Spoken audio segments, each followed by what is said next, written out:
Saat ini, kamera bukan hanya digunakan untuk berselfie atau mengabadikan momen bahagia, tetapi lebih dari itu, kamera juga memiliki fungsi untuk mengungkap sebuah kasus. Hai, saya Derry.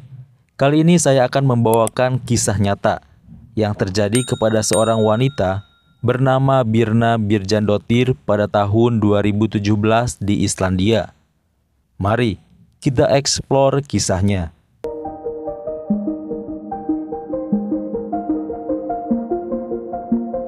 Islandia adalah sebuah negara yang terletak di sebelah barat Laut Eropa dan sebelah utara Samudra Atlantik yang menyimpan sejuta keindahan alamnya.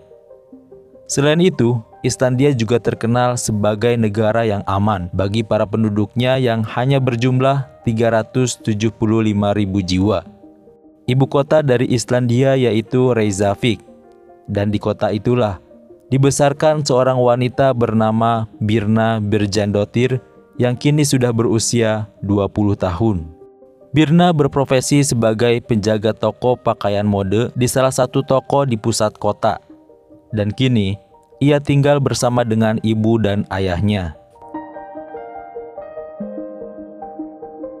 Pada Januari 2017, Birna sangat sibuk dengan rutinitas pekerjaannya sebagai penjaga toko. Dan untuk menghilangkan kejenuhannya, seperti biasa, Birna mengunjungi bar bersama dengan teman-temannya untuk melakukan pesta. Sesampainya di tempat klub, Birna pun langsung menuju panggung untuk berdansa mengikuti hentakan musik. Dan tak terasa, waktu pun sudah menunjukkan jam 2 pagi. Teman-temannya sudah mulai lelah berdansa, dan mereka pun satu persatu meninggalkan klub. Namun Birna masih tetap bertahan di pesta itu hingga jam 5 pagi. Setelah itu, ia pun pulang ke rumahnya untuk tidur dan beristirahat. Di jalanan kota yang masih sepi dan udara yang dingin, Birna terlihat berjalan sambil memakan kue yang ia beli. Dalam rekaman CCTV, Birna terlihat mengenakan hoodie berwarna hitam dengan rambut pirangnya yang dibiarkan tergerai. Birna terus berjalan melewati kedai kopi dan gang sempit yang mengarah ke tepi laut. Dan disitulah Birna terakhir kali terlihat masih hidup. Keesokan harinya, Birna seharusnya masuk kerja bersama dengan temannya yang bernama Maria. Namun ditunggu sampai siang, Birna belum juga datang ke toko. Maria kemudian menelpon ke handphone milik Birna. Namun telepon itu langsung mengarah ke pesan suara. Maria pun mulai cemas karena tidak seperti biasanya Birna mematikan handphone miliknya. Kemudian Maria menelpon teman Birna yang semalam ikut berpesta. Namun temannya mengatakan bahwa ia pergi lebih dulu dari pesta dan terakhir kali melihat Birna di jam 2 malam. Akhirnya Maria pun kemudian menghubungi ibu Birna yang bernama Sila. Dan ibunya pun ternyata tidak melihat Birna pulang ke rumah sejak semalam.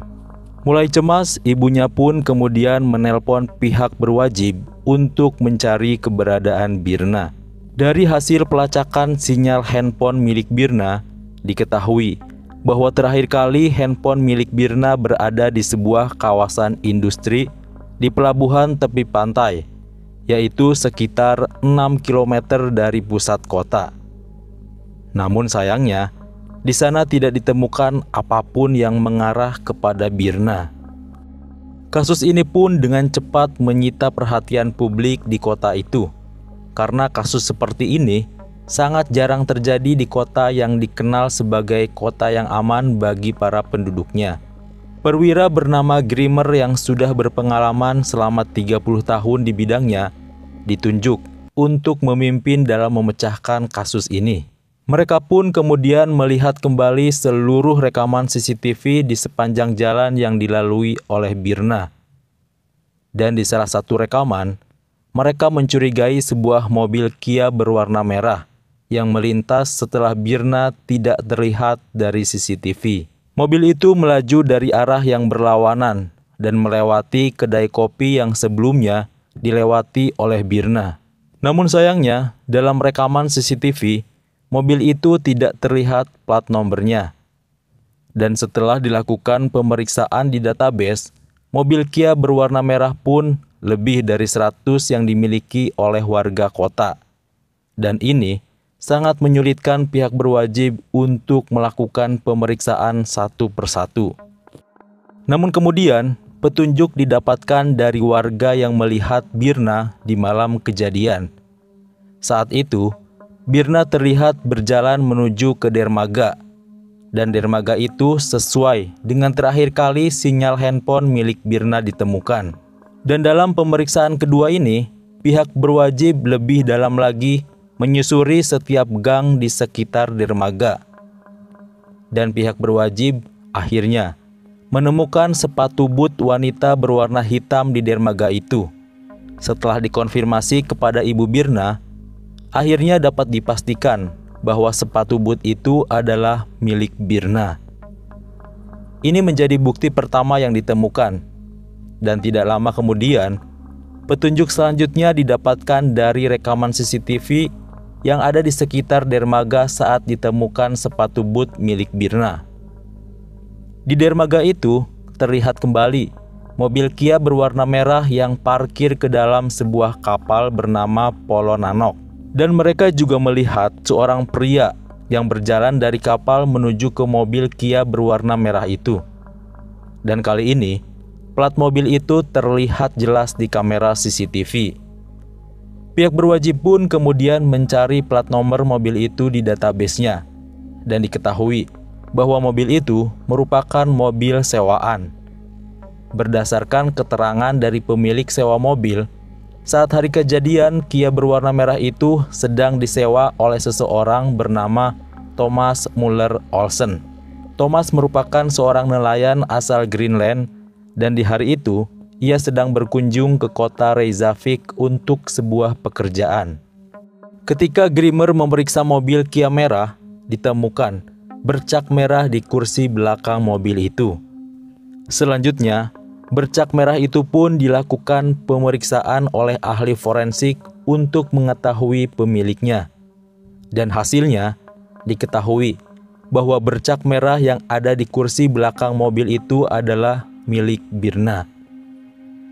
Kini pihak berwajib pun segera mencari Thomas untuk dimintai keterangannya.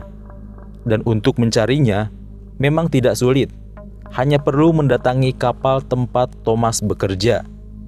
Tapi sayangnya, sekarang kapal itu sudah pergi 100 km menuju ke Greenland. Dan pihak berwajib Islandia tidak bisa berbuat banyak, karena kapal itu sekarang sudah ada di kawasan perairan Greenland.